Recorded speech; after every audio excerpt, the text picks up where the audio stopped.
दोस्तों, अपराध की दुनिया में ऐसे मामले कम ही देखने को मिलते हैं जहां अपराधी के पकड़े जाने के बाद भी मामले की पीछे की साजिश का खुलासा नहीं हो पाता। मुंबई के हाई प्रोफाइल डबल मर्डर के केस की कहानी कुछ ऐसी ही थी। वो डबल मर्डर जिसमें हत्यारों ने शहर की मशहूर कलाकार हेमा उपाध्याय और उनके वकील हरीश भंबानी को एक ही झटके में मौत के घाट उतार दिया और कुछ ही घंटों में पकड़े भी गए। लेकिन फिर भी वारदात के पीछे की पूरी साजिश का खुलासा नहीं हो सका। दोस्तों, वीडियो में आगे बढ़ने से पहले आप सभी से एक रिक्वेस्ट है, वीडियो को लाइक और चैनल को सब्सक्राइब करना ना भूले। दोस्तों, साल था 2015, तारीख थी 11 दिसंबर, शाम के 6:30 बज रहे थे और हेमा और हरीश की लाश कांदीवाली के एक नाले में मिलती है। दोनों की लाशें गत्ते के बक्से में पैक थी, जिसे देखकर ये लगता है कि दोनों की गला दबाकर हत्या की गई है। दोस्तों, इसके बाद पुलिस अब शहर के अलग अलग पुलिस स्टेशनों में दर्ज हुई गुमशुदगी की रिपोर्ट से दोनों की पहचान करती है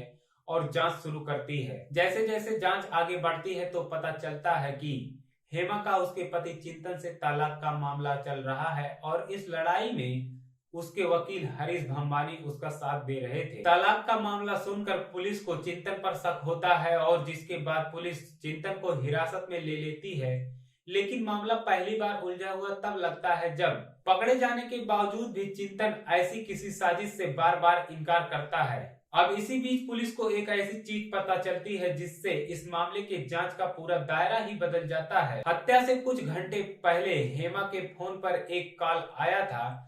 जब पुलिस इसकी जांच करती है तो पता चलता है जिसने कॉल किया था उसने हेमा को उसके पति चिंतन के खिलाफ कोई सबूत देने को कहा था। अब जिसके बाद हेमा अपने वकील हरीश के साथ उससे मिलने जाती है, लेकिन वो दोनों घर नहीं लौटते बल्कि उनकी हत्या हो जाती है और जिसके बाद उनकी लाश कांदीवाली के एक नाले में मिलती है। अब इस गुमनाम टेलीफोन कॉल के बाद पुलिस हत्यारे को खोजने में लग जाती है और जांच करते हुए वाराणसी पहुंचती है। वाराणसी पहुंचने के बाद वो शिव कुमार उर्फ साधु नाम के एक आदमी को गिरफ्तार कर लेती है।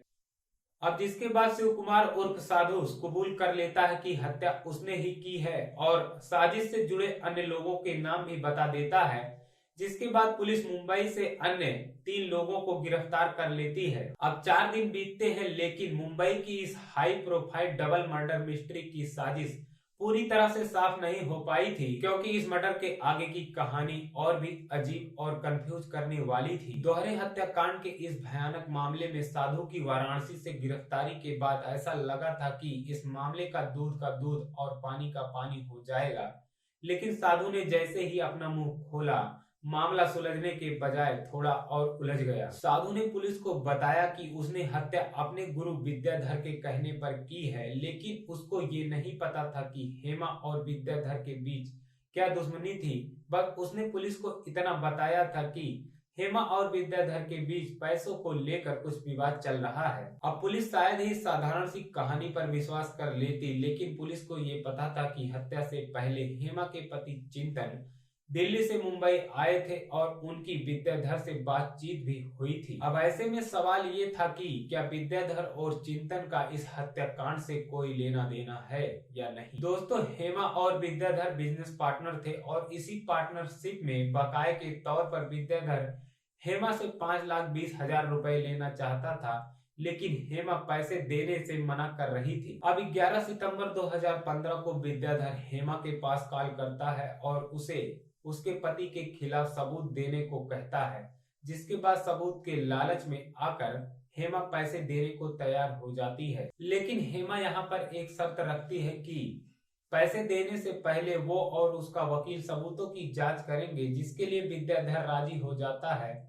और इसके बाद हेमा और हरीश उसके कांदीवाली के एक वेयर हाउस में उससे मिलने पहुंच जाते हैं। लेकिन यहाँ पहुंचते ही कहानी में एक नया ट्विस्ट आ जाता है।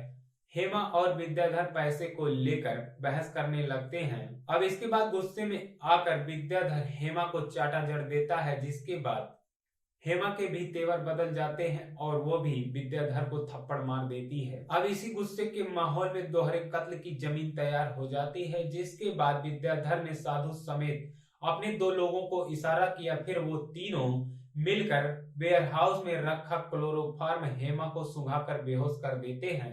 फिर इस वारदात का चश्मदीद होने की वजह से हरीश को भी बेहोश करते हैं और इसके बाद एक एक कर दोनों का गला दबाकर उनकी हत्या कर देते हैं। अब बाद में ये पता चलता है कि चिंतन विद्याधर के संपर्क में था और उसने ही विद्याधर को उकसाया था और हेमा को मारने की साजिश रची थी। अब इसके बाद मुंबई की एक अदालत हत्या की साजिश रचने के आरोप में चिंतन को आजीवन कारावास की सजा सुनाती है। इसके अलावा इस हत्याकांड को अंजाम देने का आरोपी विद्याधर फरार हो जाता है। सितंबर 2021 में सुप्रीम कोर्ट के जमानत दिए जाने से पहले चिंतन लगभग 6 साल जेल में रहता है। दोस्तों, चिंतन ने अदालत में अपने अंतिम बयान में ये दावा किया था कि पुलिस इस दोहरे हत्याकांड के मामले को सुलझाने में कामयाब नहीं हो पाई थी, जिसके चलते उसका फायदा उठाया और हेमा और उसके वैवाहिक विवाद के चलते उसे झूठे केस में फंसा दिया। दोस्तों, ये था मुंबई का एक ऐसा हत्याकांड जिसके वारदात के पीछे की साजिश का पूरा खुलासा अभी तक नहीं हो पाया।